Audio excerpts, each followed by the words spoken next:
Mesdames et messieurs, bonsoir. Très heureux de vous retrouver sur les antennes de Mikuba Télévision pour parler politique et c'est là sans filtre. On les fait chaque vendredi à partir de 20h et cette semaine, on va revenir encore une fois de plus sur ce qui a marqué l'actualité sur l'étendue du territoire national.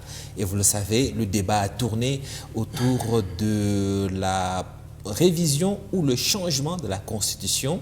Le débat a été relancé par le parti au pouvoir, l'UDPS, qui semble plus que motivé à tout chambouler pour la loi fondamentale. On reviendra aussi sur l'attaque de drones à Goma, qui a fait 3 victimes, dont une employée de l'Agence internationale de l'UNICEF, la position de la RDC, qui est pointée du doigt par les rebelles, mais qui nie avoir participé à cette attaque meurtrière. On essaiera de faire la lumière ce soir.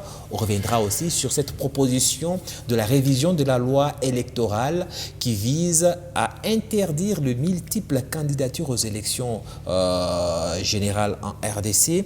Une proposition de loi déposée au Sénat. On en parlera en détail dans un instant. Mon invité ce soir, c'est tout simplement M. Pierre Tiamala. Il est cadre de l'UDPS. M. Pierre, bonsoir.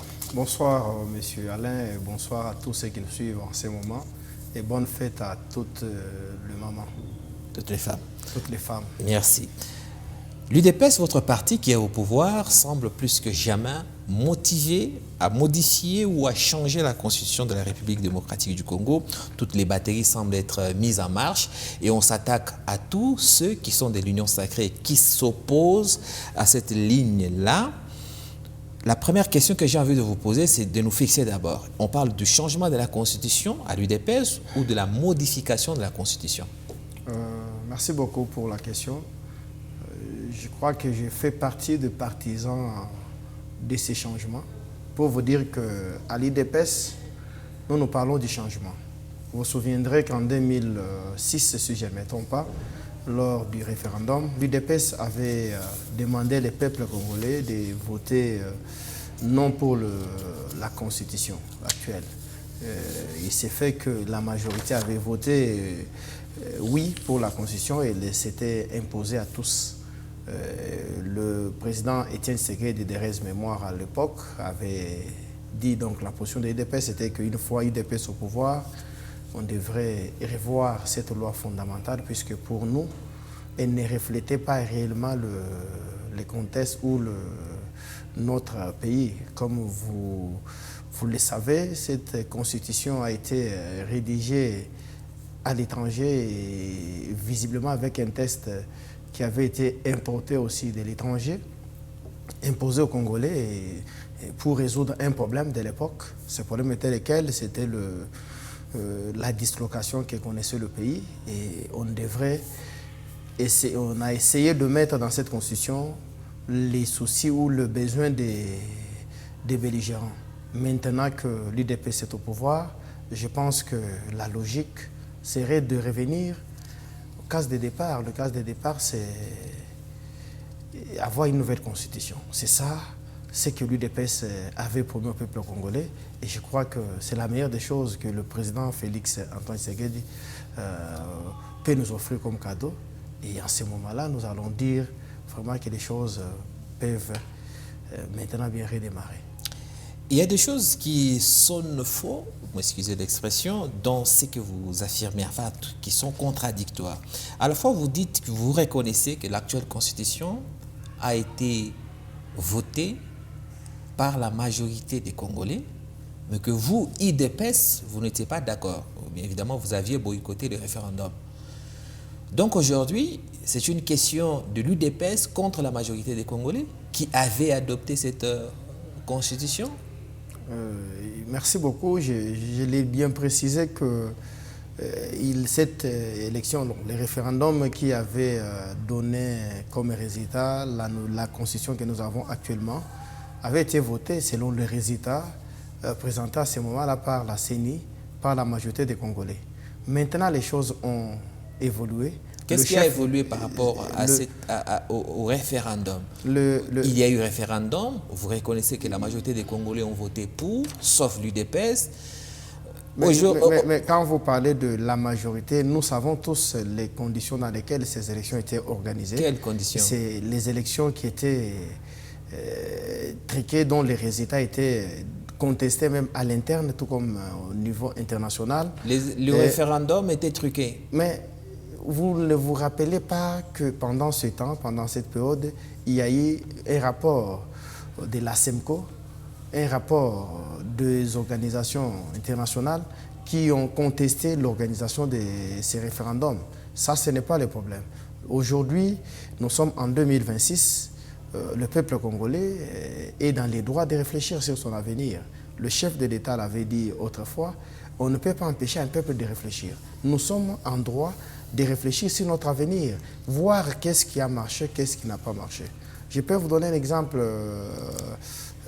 dans cette constitution. Prenons les cas des institutions que nous avons au niveau des provinces, nos assemblées, les députés, les sénats. C'est des institutions qui existent, mais en réalité, elles ne font absolument rien. Vous avez l'Assemblée nationale qui, normalement, devrait jouer ces rôles-là.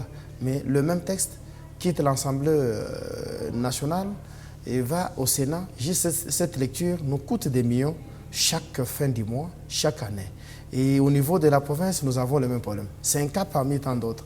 C'est-à-dire qu'aujourd'hui, en tant que peuple congolais, en tant que patriote, nous avons les droits de réfléchir sur notre avenir. Je ne pense pas que c'est un crime de réfléchir sur notre avenir. Personne ne dit que c'est un crime, mais seulement les arguments que vous avancez doivent être fondés. On va entrer en détail pour savoir un peu, point par point, ce que vous reprochez à cette Constitution et comment vous comptez y arriver. Restons d'abord sur la forme.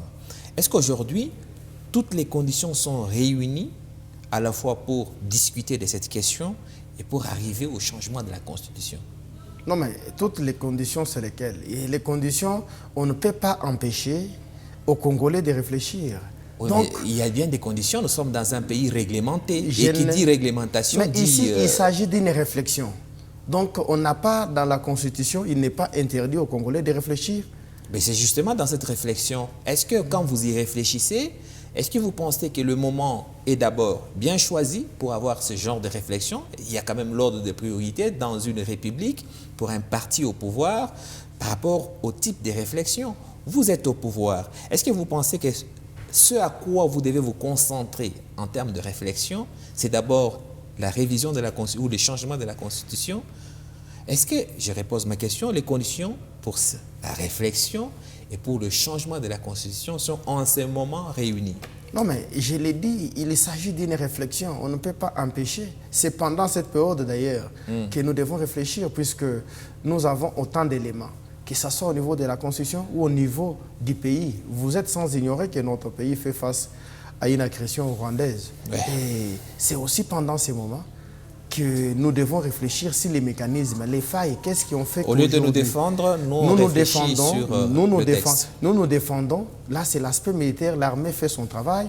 Et ce qui concerne les tests qui régissent ou qui fait fonctionner un pays, c'est la Constitution. Qu'est-ce qui est dans cette Constitution qui nous empêche de nous défendre aujourd'hui? Entrons maintenant dans le vif.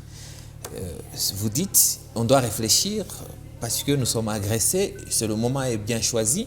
Qu'est-ce qui est dans cette loi fondamentale qui empêche au président Tshisekedi, au pouvoir public, en FRDC, de pouvoir défendre l'intégrité du territoire national? Est-ce que la question doit être posée de cette manière? J'ai dit non, puisque le pays, l'armée fait son travail, il se défend. Mais la Constitution nous permet d'organiser notre fonctionnement en tant qu'État. Et aujourd'hui, nous avons estimé que cette Constitution peut être changée et les Congolais peuvent, les Congolais peuvent réfléchir sur son changement. Nous ne sommes qu'à cette étape. Nous nous posons la question pourquoi il y a cette agitation. Je n'ai jamais vu aussi un pays sérieux où les gens, lorsqu'on lance une réflexion, il y en a qui disent ne réfléchissez pas, restez calme, vous observez. Non, ce n'est pas comme ça que les pays fonctionnent. Nous sommes en droit aujourd'hui de lancer ces débats et de réfléchir. Qui vous dit que cette réflexion donnera nécessairement les résultats que nous les souhaitons? Même si nous souhaitons qu'il y ait changement. Mais les peuples congolais peuvent décider autrement. L'article 5 de notre Constitution, si je ne me trompe pas, donne ces pouvoirs au peuple congolais de réfléchir, d'avoir cette souveraineté. Donc ce n'est pas à moi qui doit empêcher aux Congolais de s'exprimer. Ce n'est pas à un opposant ou à n'importe qui d'empêcher aux Congolais d'exprimer sa souveraineté. Donc le peuple congolais est souverain et c'est à ce peuple qui revient la dernière décision. Donc nous ne pouvons pas aujourd'hui, nous quelques hommes, quelques politiciens, nous ne pouvons pas nous approprier l'avenir d'un pays, non. Cette question concerne le peuple congolais. Je crois qu'au moment opportun, comme l'avaient dit les chefs de l'État, c'est le peuple qui décidera s'il faut maintenir l'actuelle constitution ou il faut ça sera quand le moment opportun? Non, mais ça revient au chef de l'État qui est l'initiateur de tirer, de nous donner des orientations. Mais ce qui nous concerne, nous sommes en droit de réfléchir autrement sur l'avenir de notre pays. Et on va évoluer dans la discussion que nous avons. La constitution de 2006, elle est là. Vous dites, et je vous ai bien compris, que c'est une constitution des belligérants. Elle a été convenue dans une époque où le pays était divisé. Aujourd'hui, qu'est-ce qui a changé pour qu'elle ne soit plus adaptée à la situation congolaise? Qu'est-ce qui a changé pour qu'elle ne soit plus adaptée? Le pays n'est-il toujours pas divisé? Est-ce qu'il n'y a pas toujours des belligérants dans notre pays? Non, mais le contexte est différent. Comment? Il est différent. Ici, tout le monde le sait. La seule chose qui a changé, c'est que Kabila n'est plus président de la République et que Tshisekedi l'est. Nous faisons face à une agression rwandaise qui n'est pas à démontrer. Comme à l'époque. Écoutez... Comme à l'époque de cette constitution, de l'élaboration de cette constitution. J'ai dit ceci. Nous faisons face à une agression qui n'est pas à démontrer. Oui. Et compte tenu de l'évolution de la situation et de ce que le peuple congolais espère obtenir, je pense qu'il est important que nous réfléchissions sur la Constitution. Mais justement, on y réfléchit. Écoutez, je suis en train de chuter. Vous vous rappelez qu'en 2011, cette même Constitution a résolu un problème. Selon les dirigeants de l'époque, ils nous ont dit, lorsqu'ils ont modifié la Constitution, nous sommes partis de 2 tours à un seul tour. La raison était économique, il fallait épargner une partie d'argent qui était affectée aux élections du 2e tour. C'est-à-dire que la Constitution peut aussi, d'une manière, résoudre des problèmes économiques. C'est-à-dire qu'on peut aujourd'hui, par exemple, supprimer, comme je l'ai dit ici, certaines institutions, notamment le Sénat. Ce n'est qu'une réflexion. C'est pour que l'argent qui est affecté... C'est une simple révision constitutionnelle. J'ai dit ceci. Vous parlez du changement de la Constitution. Écoutez, je suis en train de parler de ce... Mais le changement, c'est un souhait que nous, en tant qu'UDPS... Mais justifier ces souhaits... Mais nous justifions ça. Par quoi? Laisser les Congolais, au moment opportun, le chef de l'État l'avait dit, qu'il mettra en place une commission qui va réfléchir. S'il vous plaît. Monsieur Pierre, non, je vais vous laisser parler, ne vous en faites pas. Vous êtes là, on a tout le temps. Vous avez commencé cette émission en disant, vous êtes partisan de ceux qui veulent le changement de cette constitution. C'est-à-dire, on fait table rasa, on commence tout à zéro. En d'autres termes, tout ce qui est dans l'actuelle constitution, ça ne vous plaît pas. Il faut une nouvelle constitution pour créer une nouvelle république. C'est exactement ce que vous m'avez dit. Oui. Donc, vous êtes là pour nous dire pourquoi est-ce que vous estimez qu'il faille changer de constitution. Donc, ma question qui était tout à l'heure, c'était dans l'ancienne constitution, que vous qualifiez de constitution des belligérants, et la nouvelle que vous allez créer, en quoi est-ce que le contexte est différent? Vous me dites qu'à l'époque, le pays était divisé. Aujourd'hui, il est toujours aussi divisé. On a une grande partie de notre pays qui n'est pas gérée par le pouvoir central. Vous me dites qu'il y avait des belligérants autour de la table la fois passée pour faire de cette constitution. Je vous dis, aujourd'hui, il y a encore des belligérants autour de la table. Oui, parce qu'on négocie avec ceux qui nous agressent et ceux qui se rebellent contre nous, que ce soit à Doha ou à Washington. Qu'est-ce qui a changé entre l'époque de Kabila, lorsqu'on a fait cette constitution, et aujourd'hui, qui justifie qu'on change de constitution? Merci beaucoup. Avant de vous répondre, je vais vous faire quand même un petit rappel. Vous savez bien que dans notre constitution, si je ne me trompe pas, je crois que c'est au préambule, où on donne les motifs de l'existence même de notre constitution. Oui. On vous parle des crises de légitimité, et il y a eu même un pacte qui avait été signé lors de l'élaboration de cette constitution, que personne ne pouvait prendre le pouvoir par les armes et que les élections était le seul moyen pour accéder au pouvoir. Mais aujourd'hui, vous avez un ancien chef de l'État, Joseph Kabila, qui a décidé de manière aussi claire de prendre des armes contre la République. Vous avez un ancien chef d'une grande institution, la CENI, qui a accepté de prendre des armes. C'est-à-dire que du moment où le pacte même qui avait été défini dans cette constitution de départ n'a pas été respecté par ceux-là qui ont, pour les uns, promulgué, les autres, organiser les élections pour que les institutions existent, il y a déjà un problème de notre constitution. Déjà, vous comprenez que la constitution, même dans sa forme, n'a pas été respectée par les gens qui étaient censés être modèles. Alors, aujourd'hui, nous avons estimé que la nouvelle qui va venir, nous sommes qu'à l'étape de la réflexion, tiendra compte des éléments tels que les gens qui prennent les armes, par exemple. Demain, ils prennent les armes, il y a arrangement, conciliabule, et puis finalement, ils deviennent des excellences. Est-ce que dans cette nouvelle constitution, on ne peut pas y insérer des éléments qui peuvent, de manière radicale, empêcher les gens à prendre les armes? Est-ce que dans cette nouvelle constitution, puisqu'elle n'est pas encore là, je suis en train de dire que je suis parmi ceux qui soutiennent le changement. Et je l'ai dit ici que dans la nouvelle, les éléments tels que je viens de les évoquer peuvent être insérés. Il y a autant d'autres, il y a beaucoup d'exemples qu'on peut tirer pour arriver à améliorer. Vous savez que tous les pays du monde, même aujourd'hui la France, est en train une grande partie milite pour basculer dans la 6e République, si je ne me trompe pas. Donc c'est pour vous dire que chaque pays, chaque peuple arrive toujours... Monsieur Pierre. Arrive toujours, je suis en train de dire, oui. Arrive toujours à un moment de la vie, c'est poser l'action sur son avenir. Et c'est dans ces contextes que nous nous retrouvons. Vous ne pouvez pas, ce qui est drôle, c'est de vouloir empêcher un peuple de réfléchir sur son avenir. Et c'est après la réflexion que nous allons soumettre cela auprès du peuple et que le peuple va sanctionner. Ce n'est pas aux individus qui expriment leur frustration de décider sur l'avenir d'un peuple. Exactement. Si on vous reçoit, c'est parce que, en tant que peuple, en tant que média, en tant que société civile, on s'est dit, on a droit de réfléchir. Voilà. La réflexion, une fois qu'elle est mise sur la place publique, il ne faut pas que vous, qui réfléchissez à haute voix, vous soyez offusqués de voir les autres réfléchir dans un sens contraire. Ce n'est que la démocratie. Si vous vous dites, j'ai réfléchi que X soit X, ben acceptez aussi que ceux qui vous écoutent réfléchir disent non, ce que vous proposez n'est pas une bonne idée. Mais ce sur quoi vous réfléchissez, c'est de ça qu'il s'agit dans cette émission aujourd'hui. Ça veut dire nous dire exactement votre réflexion tourne autour de quel point, qu'est-ce que vous proposez à la place de ce point-là. Vous nous parlez de rébellion, etc.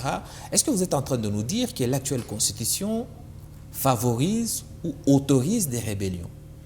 Je ne dis pas que la constitution autorise, mais il y a eu, c'est là que j'ai évoqué, c'est le cas de l'ancien président Joseph Kabila, oui, mais... qui tout en promulguant l'actuelle constitution, ça ne doit pas empêcher. La première page, si je ne me trompe pas, les téléspectateurs vont m'excuser, je n'ai pas bonne... je ne sais pas si c'est la première page, qui parle déjà des conditions, même des motifs. Oui, dans l'exposé des motifs, c'est bien dit. Oui, on va lire ça dans un instant. Mais entendons-nous, mettons-nous d'accord. Supposons que ce que vous dites est vrai. M. Kabila, c'est le chef de rébellion. L'actuelle constitution condamne la rébellion. Et dans l'application de l'actuelle constitution, M. Kabila a été jugé, condamné à la peine capitale. Ça veut dire que tout va bien. Parce que si la constitution actuelle a fait autoriser la rébellion, on n'aurait pas eu le moyen de condamner Kabila. Vous avez déjà condamné Kabila à la peine de mort.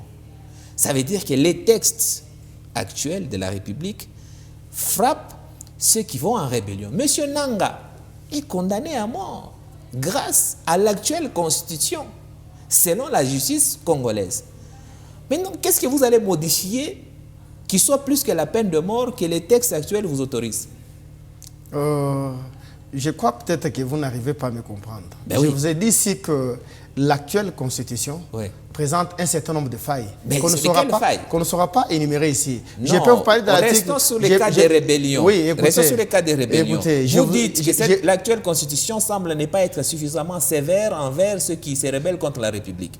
Vous citez le cas de Kabila, un ancien président qui est allé à la rébellion. Mais moi, je vous dis, d'accord, mais la constitution actuelle, grâce à laquelle M. Kabila, selon vous, est allé en rébellion, vous l'avez condamné à la peine capitale. Ça veut dire que du point de vue de texte légal, le texte n'a aucun problème parce que c'est grâce à ce texte que vous êtes arrivé à condamner un ancien chef de l'État à la peine capitale. Mais est-ce que vous arrivez à comprendre ce que la motivation... Expliquez-moi. Je vous ai dit que l'actuel, que j'ai évoqué un certain nombre des problèmes que pose la Constitution. On va y aller je vous ai dit point. que dans la nouvelle, moi, selon moi, si je faisais partout, si l'occasion m'est donnée de faire une proposition, il y a des sanctions sévères puisque... Plus que la peine de mort. Non, mais écoutez, la peine de mort, effectivement, mais vous avez évoqué le cas de Joseph Kabila, mais tous les autres que nous voyons autour de lui, tout cela, puisque lui est chef de file, mais il y a des gens qui continuent à exister et qui vont finalement revenir dans la vie normale et vivre avec nous comme si rien n'était. Mais non, on peut toujours... ils sont déjà... Corneille Nangaa est condamné à mort. Beaucoup de partisans de Corneille Nangaa, dont certains sont déjà dans les prisons à Kinshasa, sont condamnés à la peine capitale. S'il vous plaît, monsieur Alain, ça ce n'est pas... Le débat ne tourne pas autour de ces points. C'est un point qui a été évoqué parmi tant d'autres. Oui. Mon souci, à moi, je vous l'ai dit, que nous, en tant qu'UDPS, nous sommes ceux-là qui pensent que la Constitution doit être changée, puisque déjà à l'époque, nous avons demandé au peuple congolais de ne pas voter. Ça, on a compris. Monsieur je suis en train d'évoluer. Oui. Il y a des dispositions telles que, en cas de conflit persistant avec certains voisins, nous pouvons céder une partie. Tout ça, ça fait partie de la... Quelle disposition? Non, mais ça existe dans la Constitution. Oui, j'ai la Constitution devant moi. Donnez-moi la disposition, on va la lire, parce que justement, on doit clarifier à l'interne de nos téléspectateurs. Trouvez-nous la disposition qui nous dit que si nous sommes fréquemment en conflit avec nos voisins, on peut leur laisser une partie de notre territoire national. Mais en attendant que vous trouviez la disposition, je veux quand même vous poser une autre question. On va revenir sur cette disposition qui autorise à ce qu'on cède une partie de notre territoire national. Est-ce que vous ne pensez pas, étant donné la démonstration qu'on vient de faire autour de la question des rébellions, etc., que la vraie motivation est ailleurs? Laquelle? Et la vraie motivation, c'est celle que M. Didier Boudimbo a clairement, Didier Boudimbo, ministre en fonction et cadre de l'Union sacrée, il a dit que le président, évidemment, n'a pas à laisser le pouvoir à qui que ce soit.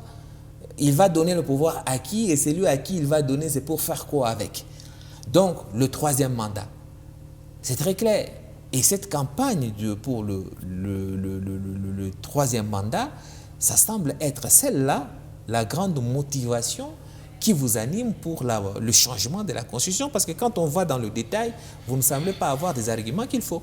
Non, mais ça, c'est vous qui le dites. Je reviens puisqu'on parlait de l'abandon partiel ou de la souveraineté. C'est l'article de 217 qui dit que la République démocratique du Congo peut conclure des traités ou des accords d'association ou de communauté comportant un abandon partiel de sa souveraineté en vue de promouvoir l'unité africaine. Donc déjà, cette disposition pose des problèmes. Mais comment ça? Mais comment pouvez-vous abandonner une partie de votre souveraineté? Une partie, la souveraineté peut être économique, peut être une partie du territoire, peut être les eaux et consorts. C'est notre souveraineté. Mais ce n'est pas un peu une lecture biaisée? Parce que cette disposition, c'est en fait en conformité avec les chartes de l'Union africaine. Non, mais nous faisons partie des organisations... Attendez, est-ce que vous savez qu'aujourd'hui, pour un Congolais aller en Tanzanie, il n'a pas le droit de payer des visas. Effectivement. Vice-versa. Mais c'est en ça, c'est une... Non, mais ça, c'est votre interprétation. Non, mais c'est la réalité. Non, mais ça, c'est votre interprétation, puisque l'interprétation que nous avons... C'est laquelle? Mais quand on vous dit une partie peut partiellement céder sa souveraineté, vous avez évoqué le cas de la libre circulation entre nous et la Tanzanie. Mais écoutez, il y a quelque temps, nous avons eu des conflits avec certains voisins. Oui. Mais au nom de l'unité africaine, Oui. nous pouvons, selon la compréhension de cette disposition, céder une partie. Donc, ce qui n'est pas normal, laisser les Congolais... Mais attendez d'abord. Est-ce que cette disposition est-elle verrouillée? Verrouillé, non, il n'est pas verrouillé. Si cette disposition n'est pas verrouillée, donc elle est révisable. Donc, de manière assez normale, vous pouvez aller au Parlement, on change ça. Mais laissez les Congolais... Pourquoi changer tout... Attendez. Pourquoi changer toute une constitution pour une simple disposition qui est révisable légalement? Ça fait partie des éléments qui motivent. Mais je n'ai pas dit que c'est le seul, puisque nous l'avons évoqué. Mais il y a tant d'autres. Je vous ai dit qu'aujourd'hui, ceux qui sont... Aujourd'hui, nous, en tant que peuple congolais, il est normal que nous nous mettions, que nous réfléchissons. Il s'agit d'une réflexion. On ne peut pas empêcher un peuple de réfléchir. Vous revenez souvent à ça, mais... Non, Attendez, Monsieur Tchamala, personne, en tout cas moi je n'ai entendu personne dire que l'UDPS n'a pas le droit de réfléchir. Non, mais... Le problème ici... Attendez. Le problème ici, c'est que ce que vous exposez comme réflexion, à chaque fois qu'on vous pose une question, vous ne savez pas nous répondre. Laquelle que vous Je vous pose la question. Qu'est-ce qui est dans l'actuelle constitution qui vous gêne? Vous me dites que cette constitution est laxiste avec les rébellions. Je vous démontre qu'elle n'est pas laxiste parce que grâce à elle, vous avez condamné à mort l'ancien président de la République, tous les rebelles qui sont à l'Est, les Nanga, etc., ils sont condamnés à mort. C'est grâce à cette constitution. Donc, ce n'est pas fondé. Vous me dites que cette constitution autorise qu'on cède une partie de notre territoire aux voisins. Et je vous dis, cette disposition n'est pas verrouillée. Donc, elle peut être facilement modifiée. Mais vous reconnaissez quand même que... Je ne reconnais pas parce que ça, c'est votre lecture. Mais voilà, c'est discutable parce que cette disposition, dans l'entendement de constitutionnaliste, ce n'est pas dans le sens de céder un territoire, c'est dans le sens de coopération régionale. Non. Et c'est déjà en application. D'ailleurs, la Constitution, je ne me souviens pas de l'article, elle était claire sur la cession d'une partie du territoire. Ce n'est pas autorisé. C'est d'ailleurs dit clairement dans le préambule que vous avez cité tout à l'heure de cette même Constitution. Donc, bref, réfléchir, oui, mais accepter qu'on puisse vous poser des questions sur votre réflexion. À part cette disposition, laquelle autre justifierait le changement total de la Constitution? Je crois que, sauf erreur de ma part, il y a beaucoup de dispositions dans cette Constitution qui nécessitent que nous réfléchissions sur son changement. Comme cela était une promesse de l'UDPS. Pardon, je pense que continuez. Je pense que ça vous dérange. Non, ça c'était une promesse de l'UDPS, puisque la question sur la nationalité pose des problèmes dans cette Constitution.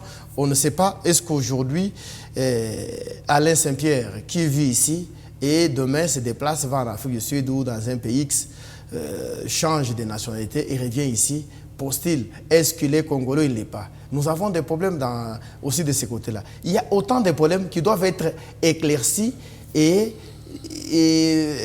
de manière que nous vivions, dans la tranquillité. Je ne vois pas qu'à ce niveau... Aujourd'hui, les binationaux, ceux qui ont acquis une autre nationalité, qui sont d'ailleurs nombreux au gouvernement central, ils ont créé un problème dans ce pays.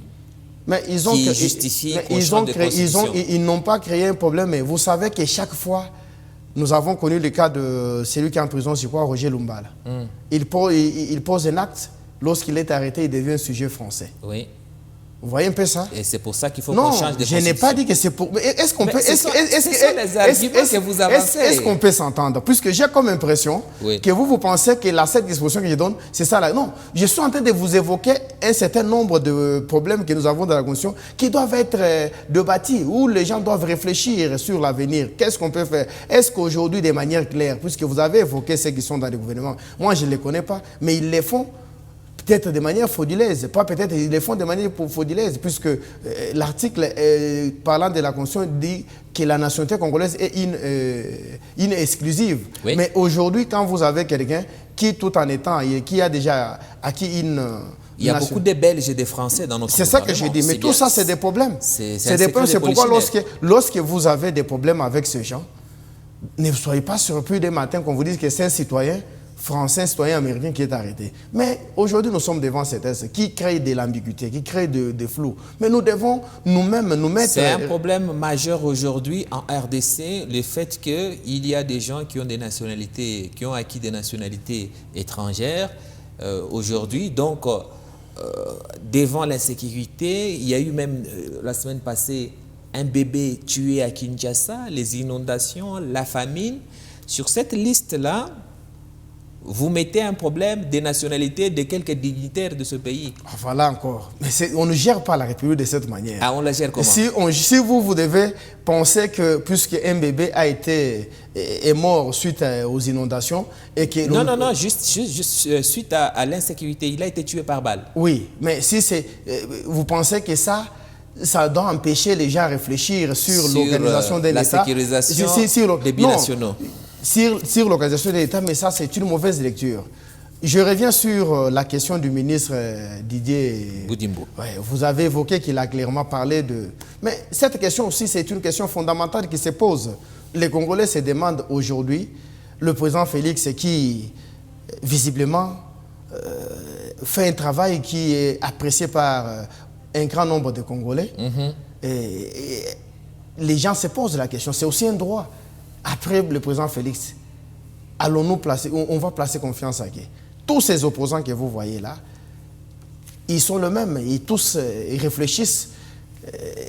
Derrière Paul Gakame, c'est connu de tous. Si vous suivez dans leurs discours, les discours doivent aller à Kigali pour revenir ici afin d'être propagés. Donc, nous sommes devant aussi cette difficulté. La difficulté, c'est celle-là. Le président Félix qui continue d'abord sa mission, puisqu'il faut le préciser, qu'il a une mission maintenant de pacifier, de restaurer et d'imposer la paix. Et cette paix que nous attendons est la paix définitive. Vous tirez ça d'où, cette histoire de « il a une mission, mais pas un mandat ». Mais lorsqu'un pays est en guerre, vous pouvez penser des élections, vous pensez aux élections? Monsieur Tchamala. J'ai dit, un pays en guerre, vous pensez aux élections et vous trouvez que c'est une priorité? Monsieur Tchamala. Monsieur Alain. Monsieur Tchamala. Est-ce qu'on peut penser aux élections dans un pays en guerre? Vous allez répondre. On est en train de parler du changement de la Constitution, c'est-à-dire du texte. Si les textes déjà en vigueur, personne ne veut les respecter, qu'est-ce qui vous garantit que votre parfaite Constitution que vous mettrez en place, ceux qui viendront après vous vont la respecter? Parce que si ce qui est écrit, de votre point de vue, ça ne peut pas être suivi étant donné les circonstances. Mais ce que vous vous proposez, changement de constitution, c'est aussi des textes. Ce ne sont pas des costauds que vous allez mettre dans le pays. C'est des textes de mots. Peu importe ce que ces mots vont dire, si ceux qui vont venir après vous vous disent aussi que nous avons une mission et pas un mandat fixé par la Constitution de l'IDPS, que diriez-vous? Mais est-ce qu'on peut vous faire comprendre une chose, puisque peut-être que beaucoup de gens font semblant de reconnaître ou de comprendre que c'est ça la vérité. Quand est-ce qu'on parle d'une mission? Nous sommes un pays en guerre. Oui. Le cas que nous sommes en train de traverser n'est pas différent de celui de l'Ukraine. Oui. Vous pensez qu'en Ukraine, il n'y a pas d'opposants? Sauf qu'ici, c'est la RDC. J'ai dit, mais en Ukraine, mais vous pensez qu'un pays en guerre peut changer? Nous n'avons pas les mêmes lois, ce n'est pas le même contexte, mais il y a aussi une constitution là-bas qui prévoyait les élections il y a quelques années. Oui. Et les opposants de là pensent à récupérer les territoires occupés par les Russes et non aux élections. Ce n'est pas mal comme exemple que vous donnez là. Vous savez qu'en 2016, on devait avoir des élections dans ce pays. Il n'y a pas eu d'élection. Kabila a glissé de 2 ans. Vous savez de quelle manière il a obtenu ces 2 ans supplémentaires? En mettant tous les acteurs autour d'une table. Kabila n'a pas décidé de lui-même, avec son PPRD, que je vais glisser. Tous les acteurs, y compris l'IDPS, se sont mis autour d'une table, autour de la Senco. Et ils ont convenu qu'on ne va pas organiser les élections en 2016. Donc, votre mission, etc., ça doit être le constat de l'incapacité du pays à organiser les élections. Ça devait être une décision prise par tous les Congolais. Vous ne pensez pas que votre philosophie de l'UDPS semble prendre en otage tout un pays? Mais qui ne sait pas aujourd'hui que Goma est occupé et Bukavu. Tout le monde le sait. Mais est-ce que pour ça, il faut convoquer les gens pour les informer?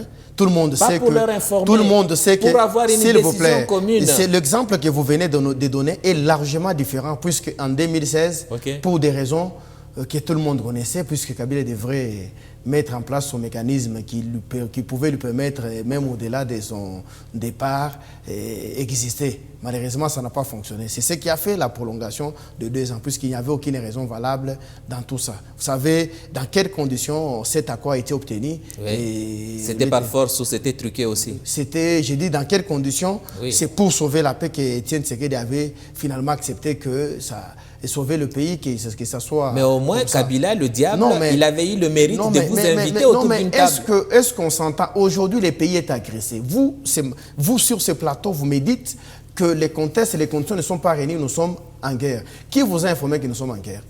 C'est puisque vous avez appris et vous le savez qu'une partie du territoire est occupée par l'armée étrangère. Monsieur Pierre, vous gérez un pays. Écoutez, s'il vous plaît. Vous gérez un pays. Est-ce que vous pouvez me laisser développer?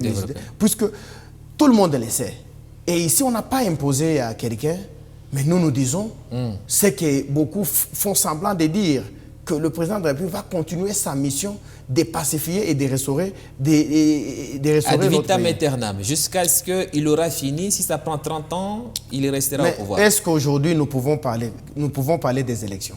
Nous allons parler des élections dans quel contexte? Puisque les Somaliens, les Rwandais, vous les avez vus hier en train de traverser la frontière en camion pour venir marcher.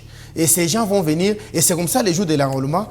Kagame va encore envoyer une centaine de camions comme ce qu'on a vu hier. S'il vous plaît. Kagame va envoyer une centaine de camions qui vont venir à Goma et s'enrôler. Et vous pensez que c'est comme ça que le pays va fonctionner? Nous disons, le moment viendra. Le chef de l'État n'a jamais été contre le dialogue. Il l'a toujours dit. L'UDPS a grandi et évolue dans les dialogues. Tous les jours, nous ne cessons jamais de dialoguer. Regardez la manière dont nous fonctionnons. Que ce soit dans nos cellules, que ce soit au niveau de Kinshasa, c'est des dialogues. Nos dirigeants, nos responsables échangent avec la base. Échangent avec la base, mais quand M. Bahati a émis un point de vue contraire, vous l'avez obligé à s'excuser. Il s'est même excusé dans un groupe WhatsApp. Mais malgré ça, vous, l'UDPS, vous maintenez la pression parce qu'on annonce déjà dès qu'il y a la rentrée parlementaire, une pétition sera déposée contre M. Bahati. Vous voulez une chose et son contraire. Donc, vous voulez que tout le monde puisse être dans votre ligne. Monsieur Bahati, c'est vous qui l'avez induit en erreur. Puisque lui-même explique qu'il dit qu'il n'avait pas dit ça. Vous, les médias. Et lui dit que ce n'était pas ça son intention. Et c'est lui qui sait que c'est comme ce n'était pas son intention. Il s'est excusé. Mais moi, j'ai suivi le sénateur Dani Kabongo, qui est l'initiateur de la pétition. Les raisons sont ailleurs. Il a dit que M. Bahati, comme par hasard, vous et moi sur ce plateau, vous m'avez informé que M. Bahati était tout le temps à Dubaï en train de fêter. C'est vous, M. Alain. Vous m'avez informé.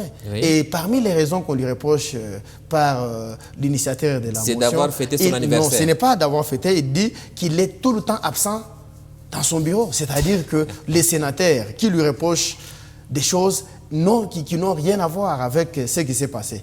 Pour ce qui s'est passé, il s'est excusé, oui. Les sénateurs ont pris acte, tout le monde a pris acte. Il a dit qu'il était mal compris. Personne ne lui a forcé de s'excuser. C'est-à-dire que la liberté d'expression, d'agir est garantie dans ce régime. Et lui-même, de manière libre, a décidé de retirer puisqu'il a éclairci d'ailleurs. Il était mal compris. Donc, ne faites pas... Mais on maintient quand même non, mais je vous ai dit que la pétition, selon l'initiateur, les raisons sont autres que ce qui s'est passé lors de son point de presse. C'est-à-dire que M. Bahati, on lui reproche qu'il n'arrive pas à assumer ses responsabilités au niveau du bureau. On a compris. On ne va pas refaire le débat sur M. Bahati. Nous avons eu le temps d'analyser cette constitution en préparant cette émission. Et on s'est rendu compte qu'il y a beaucoup d'articles dans cette constitution qui votre régime viole au quotidien. Et on a l'impression que c'est pour éviter de violer cette constitution que vous voulez carrément la changer. Je vais vous citer quelques dispositions que le régime Tshisekedi viole au quotidien dans ce pays. Il y a d'abord l'article 29 qui dit, je cite, « Le domicile est inviolable. Il ne peut y être effectué de visite ou de perquisition que dans les formes et les conditions prévues par la loi. Cette disposition a été récemment violée lorsqu'on a interpellé les responsables du PPRD, qui sont aujourd'hui, je ne sais où, en violation de loi. Est-ce une des raisons qui justifie le changement de la Constitution? Et qui vous dit, vous, que ça a été violé? Mais les textes sont non, clairs. Mais les textes sont clairs. Oui. Qui vous dit que ces individus interpellés n'ont pas été saisis au préalable? Puisque c'est interpellé dans la nuit, la loi est claire, on ne peut pas interpeller quelqu'un dans la nuit. Mais écoutez, il s'agit de la sûreté de l'État, monsieur. Oui, mais la sûreté est réglementée. Lorsqu'il s'agit de la sûreté, en tout cas, il y a des mesures exceptionnelles qui doivve être prises. Qui violent la Constitution. Vous allez me dire que vous apprenez un matin qu'un sujet étranger, pour ne pas citer seulement du Rwanda, s'est introduit quelque part avec autant d'armes et consorts, et vous allez vous prendre des mesures, des procédures où vous devez convoquer, même quand vous avez vu à travers le monde, que ce soit aux États-Unis, en France, la prise d'otages des terroristes. Et vous pensez qu'ils n'ont pas de dispositions pour arrêter les gens? Les méthodes qu'ils utilisent pour appréhender l'homme qui menace la vie des milliers de... Donc, si je comprends bien, quand l'IDPS va changer la Constitution, cette disposition 29 va sauter. Celle qui dit que le domicile est inviolable. Je ne suis pas rédacteur de la Constitution, mais je voulais seulement vous faire... Mais vous justifiez sa violation. Mais je vous dis qu'il y a des exceptions par rapport à la gravité de fait. La Constitution ne prévoit pas des exceptions. Il y a des exceptions. C'est la loi fondamentale. S'il vous plaît. Je vous ai donné l'exemple. Nous ne sommes pas un pays qui vit en dehors du monde. Nous sommes un pays qui est comme tous les pays. Avec deux textes. Je vous ai dit... Avec un texte. Je vous ai dit, oui, effectivement. Je vous ai dit que lorsqu'il s'agit de la sûreté de l'État, et on ne peut pas blaguer, ça s'est passé partout. Mais reconnaissez que, comme vous dites, moi, je suis parfaitement d'accord avec vous. Donc, comme vous dites, comme on ne doit pas jouer avec l'État, dans votre nouvelle constitution, il faudra supprimer cette disposition. Comme ça sera conforme à la pratique. J'ai dit ceci. Vous avez vu ces individus interpellés pour des questions présumées, sensibles de l'État. Okay. Et lorsque la vie des paisibles citoyens est menacée par des individus, je ne pense pas que ces deux individus... Donc il faut changer la Constitution. L'autre disposition... S'il vous plaît, ne me faites pas avaler ce que je n'ai pas dit. Je suis en train de faire comprendre à ceux qui nous suivent que ces individus, c'est comme... je vous ai toujours parlé de donner des exemples de fois banals. Vous apprenez qu'un voleur est chez vous et qu'il est en train de saccager avec intention même de tuer chez vous. Je ne pense pas que le réflexe, c'est d'aller au parquet chercher une convocation. La première des choses, c'est informer la police. Et la police, quand elle viendra pour d'abord mettre la main sur la personne qui présente le danger. Et c'est dans ces cas-là qu'on se retrouve avec des individus que vous avez cités ici, notamment M. Chadari et M. Minako. Ils ont été, on les reproche, des questions, des choses sensibles. On peut bien les arrêter dans le respect de la loi fondamentale qui est la Constitution. Mais ici, le débat ne tourne pas autour de Minakou, etc. C'est juste pour savoir si cette disposition va sauter. Voici une autre disposition qui est violée par l'IDPS et par l'IDPS parti au pouvoir, donc le régime Tshisekedi, l'article 30, ça c'est celui d'ailleurs, hein, l'article 30, qui dit « Toute personne qui se trouve sur le territoire national a le droit d'y circuler librement, d'y fixer sa résidence, de le quitter et d'y revenir dans les conditions fixées par la loi. Aucun Congolais ne peut être ni expulsé du territoire de la République, ni être contraint à l'exil, ni être forcé à habiter hors de sa résidence habituelle. » Et ici, le cas qui montre que vous avez violé cette disposition, les cas des gouverneurs de province. Kiaboula, aujourd'hui, il n'a pas le droit de revenir dans le Haut-Katanga. Il est bloqué à Kinshasa.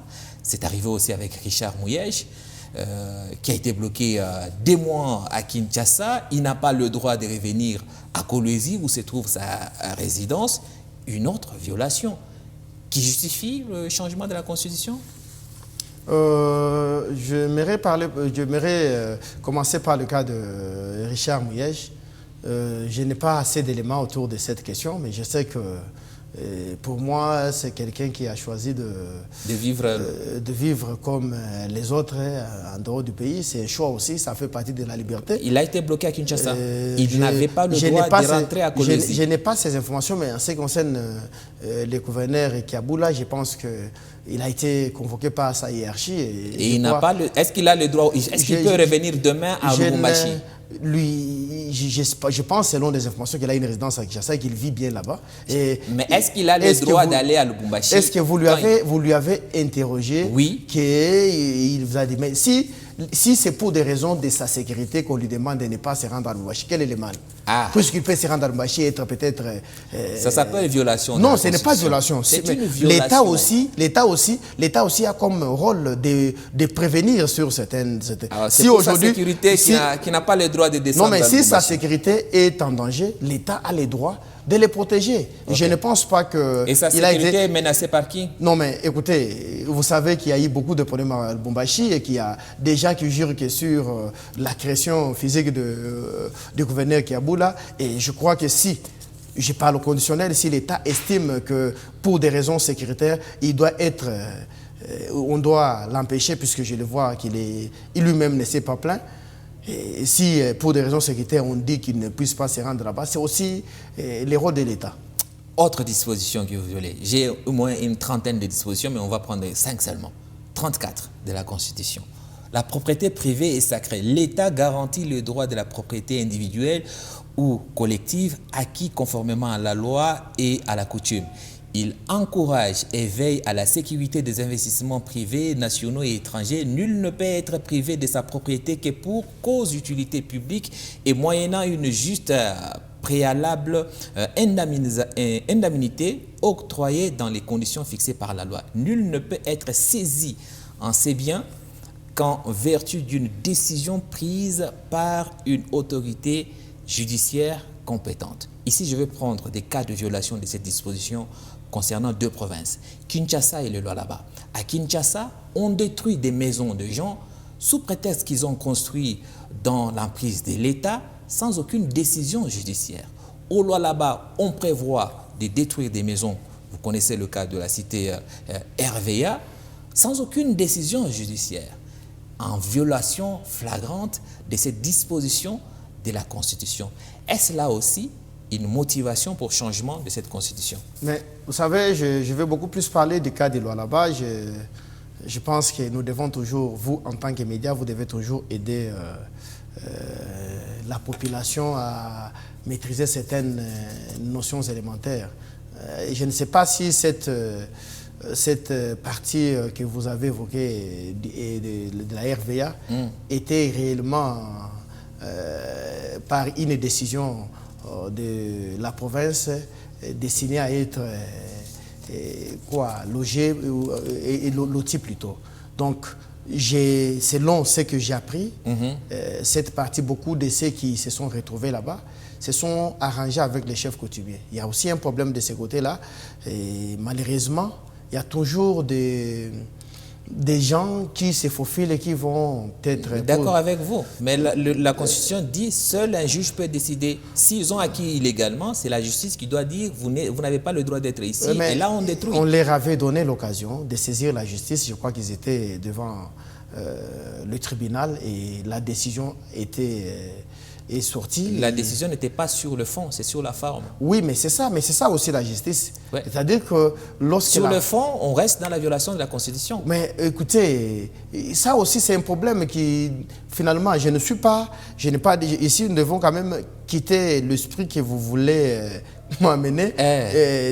Nous n'avons pas dit que la Constitution doit être changée pour ça, mais il y a des choses que moi je comprends. Vous savez, je le dis souvent aux gens quand je fais des tours dans certains quartiers, vous allez comprendre que des fois, vous trouvez quelqu'un qui vient construire sur un endroit où lui-même est censé être informé, mais il fait semblant, il dit, bon là, écoutez, l'État ne viendra pas, etc. Même ces gens qui sont à l'aéroport du côté RVA, même pour leur propre sécurité, c'est déjà une menace. Moi, je pense que je n'encourage pas que les gens se retrouvent dans ces conditions, que l'État pose des actes comme ça, mais cela n'a rien à voir avec le fonctionnement de l'État central. C'est des cas qui ont été relevés ici au niveau de la province et qui sont traités au niveau de la province. Et il y a eu même un contact avec une plainte en justice de ces habitants-là. Ils ont encore la possibilité d'aller en appel et je crois que c'est comme ça que ça va Pour fonctionner. Kinshasa? Non, mais pour Kinshasa, il y a aussi un problème. Kinshasa, vous y étiez et j'y étais. Nous savons comment les gens se comportent. À Kinshasa, quelqu'un peut Oui, mais tout ça, ça doit être une décision de justice. Mais je n'ai pas la maîtrise des... On peut comprendre que tous ceux qui ont construit, ce sont des voyous, des bandits, mais ce n'est pas un gouverneur, ce n'est pas un ministre qui doit décider. Il prend la place de la justice. La Constitution est claire. Seule une décision de juge. Je n'ai pas la maîtrise du dossier de Kinshasa, mais... Écoutez, ceux qui sont lésés doivent saisir les causes et tribunaux. Ce n'est pas l'inverse, c'est dans l'autre sens. C'est ce que je dis. Mais ceux qui sont, mais si réellement, moi j'ai vu des procès contre l'État, même dans les vieilles démocraties, ce n'est pas une... Et encore faut-il avoir les moyens. Non, mais c'est ça, ils peuvent constituer... Donc vous commencez par violer la Constitution. Je ne dis pas, écoutez, moi je sais que même dans les pays de vieilles démocraties, il y a des procès... Des procès contre l'État. Donc, ces gens qui estiment être lésés peuvent saisir la justice et nous saurons qui avait raison et qui n'a pas raison. Quand j'ai cité les quelques articles ici, c'était juste pour vous montrer que même l'actuelle Constitution, malgré que c'est écrit, on n'arrive pas à la respecter. Et je vous ai posé tout à l'heure cette question en disant quelle garantie on va avoir que la nouvelle Constitution que vous allez mettre en place, tout ce qui va être dit des merveilleux là-dedans, ça va être appliqué. Mais attendons au moment opportun pour répondre à cette question. Vous ne pouvez pas aujourd'hui commencer à décider sur l'avenir d'un enfant que vous n'avez pas. Merci Donc, beaucoup. Attendez que le moment arrive et on va débattre. Je reviendrai ensemble avec vous. Nous allons débattre sur la nouvelle constitution nous souhaitons, nous, en tant que IDPS. On est impatient de lire votre proposition de constitution et on fera un débat plus élaboré. On change de sujet maintenant. On va parler de cette attaque de drone à Goma qui a fait 3 morts, dont la Française membre de l'UNICEF. Cette attaque non revendiquée jusqu'ici, personne n'a revendiqué cette attaque, à part M. Willy Michiki, qui se présente comme patron, l'honorable, qui est de l'Union sacrée, qui se présente comme patron de Wazalendo et qui dit que les Wazalendo sont près de Goma et qu'il ferait des attaques là-bas. Il a même parlé de bombardements. Mais de manière officielle, l'État congolais n'a pas revendiqué cette attaque comme l'attaque contre Willy Ngoma. Le gouvernement n'a toujours pas encore revendiqué cette attaque. La France a levé le ton. La diplomatie française demande de compte à Kinshasa et Kinshasa a promis de prendre les dispositions pour faire la lumière sur ce qui se passe. En tout cas, c'est ce que l'ambassadeur, les affaires étrangères de la France ont confirmé, qu'ils ont demandé des comptes à Kinshasa. Kinshasa a dit qu'il va mener des enquêtes pour dire ce qui s'est passé et il va y avoir une enquête indépendante. Ma question vous concernant, c'est si Kinshasa ne gère pas Goma, n'a aucune responsabilité, en tout cas de manière pratique, sur ce qui se passe à Goma, vu que c'est occupé par les agresseurs, pourquoi est-ce que notre gouvernement prend la charge de clarifier ce qui s'est passé lors de cette attaque?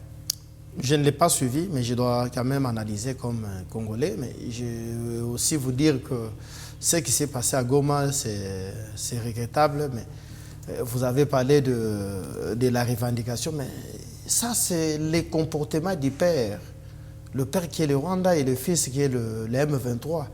Et ils l'ont fait à dessein et vous avez vu comment ils se sont précipités. Tous, de manière spontanée, ont pris l'assaut les réseaux sociaux pour essayer d'éventer ça. C'est ça. Vous savez que l'M23 est en difficulté et il cherche par tous les moyens comment charger au niveau de la Commission des droits de l'homme. Vous savez qu'ils ont été chargés de ce qu'ils ont posé comme crime sur le sol congolais, même aussi le Rwanda. Et c'est ça, on ne peut pas chercher à attendre une revendication à part ça. C'est l'M23 qui a de manière claire ciblé cette dame humanitaire pour essayer un peu de se détirer donc, des caméras. pour l'UDPS, c'est le M23 qui est Mais c'est l'auteur. l'M23, puisque... Vous ne voulez pas attendre les conclusions de l'enquête avant de vous avancer? Je pense que je fais une analyse en tant que Congolais. Je n'engage pas l'UDPS.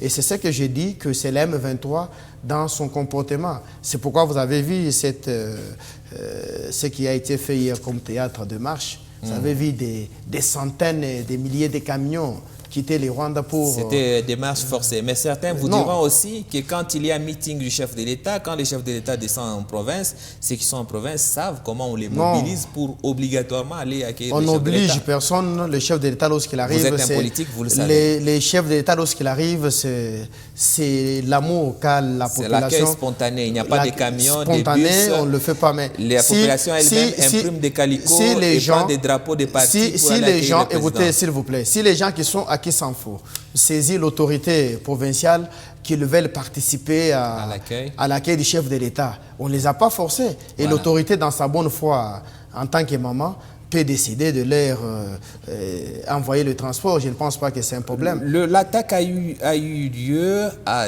quelques mètres de la résidence de l'ancien président de la République, Joseph Kabila à Goma. Certaines informations disent qu'il y était la veille. S'il avait été tué dans cette attaque, l'UDPS aurait célébré? Nous sommes surpris puisque vous nous informez qu'il était là. Il était là la veille. Oui. Mais la question qu'on se pose, est-ce qu'un ancien chef de l'État, c'est là qu'il pouvait se retrouver? Ses collègues anciens chefs de l'État, Macky Sall, les autres sont candidats à l'OIF, les autres, Macky Sall...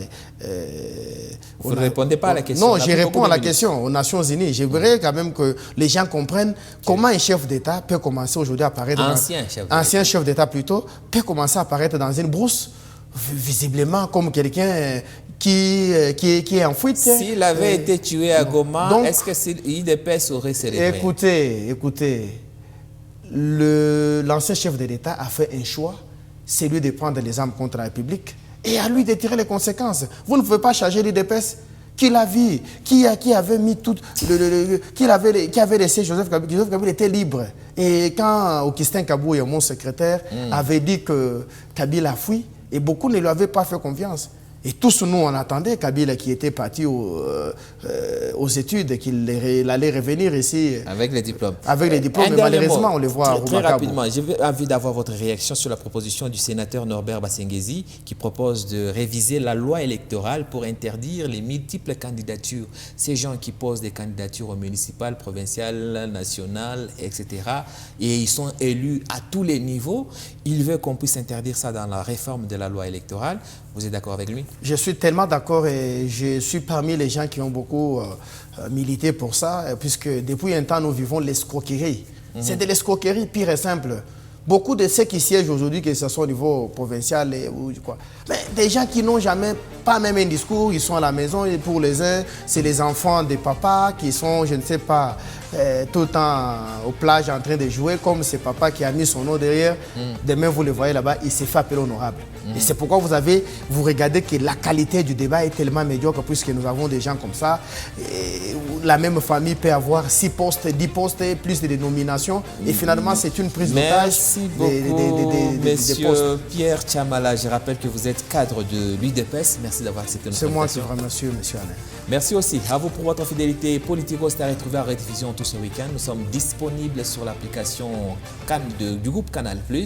À revoir et voir quand et où vous voulez. Merci et bon week-end à tous. Merci.